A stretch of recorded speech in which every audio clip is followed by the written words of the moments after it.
अस्सलाम वालेकुम नाज़रीन, एक नई वीडियो में आपको खुशामदीद कहती हूँ। आज की वीडियो में आपको बताऊंगी कि दूध को उबालने का सही तरीका क्या होता है, कि दूध को कैसे उबाला जाए कि उसके तमाम जरासीम भी खत्म हो जाए लेकिन उसकी ग़िज़ाइयत कम ना हो।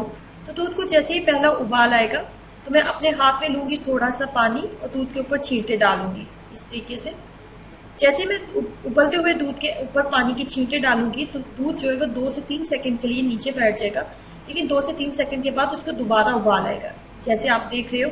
अब दूसरी दफा दोबारा वही मैं काम करूंगी, इसके ऊपर थोड़ा सा पानी फिर डालूंगी।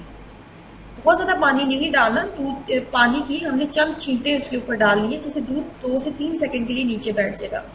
2 दफा दूध को उबाल आ चुके हैं। अब तीसरी दफा जैसे ही आप देख रहे हो, जैसे दूध को उबाल आएगा, जैसे दूध को उबाल आएगा मैं अपने हाथ में दोबारा पानी लूंगी और दूध के ऊपर छींटे डालूंगी।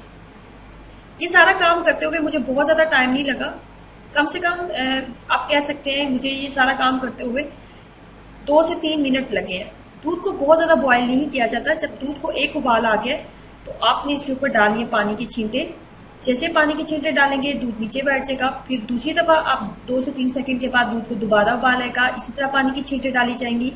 फिर 2 से 3 सेकंड के बाद दूध को दोबारा उबाल आएगा और फिर तीसरी दफा छींटे डाली जाएंगी। और 3 दफा जब दूध को अच्छे तरीके से उबाल आ चुका है तो इस तरीके से आपका सही तरीका होता है कि इस तरीके से आप दूध को बॉयल करें, जिससे दूध के अंदर मौजूद तमाम जरासीम खत्म हो जाएंगे लेकिन इसकी ग़िज़ाइयत कम नहीं होगी। जब दूध को इस तरीके से 3 दफा उबाल आ जाते हैं तो ये दूध को बॉयल करने का सही तरीका होता है, जिससे दूध के तमाम जरासीम खत्म हो जाते हैं लेकिन उसकी ग़िज़ाइयत खत्म नहीं होती। दूध को बहुत ज़्यादा बॉयल करना ज़रूरी नहीं होता उसके जरासीम को ख़त्म करने के लिए। इस तरीके से अगर आप दूध को बॉयल कर लेते हैं तो दूध के तमाम जरासीम खत्म हो जाते हैं। वीडियो को लाइक करना और चैनल को सब्सक्राइब करना मत भूलें। खुश रहें, हंसते मुस्कुराते रहें। अल्लाह हाफ़िज़।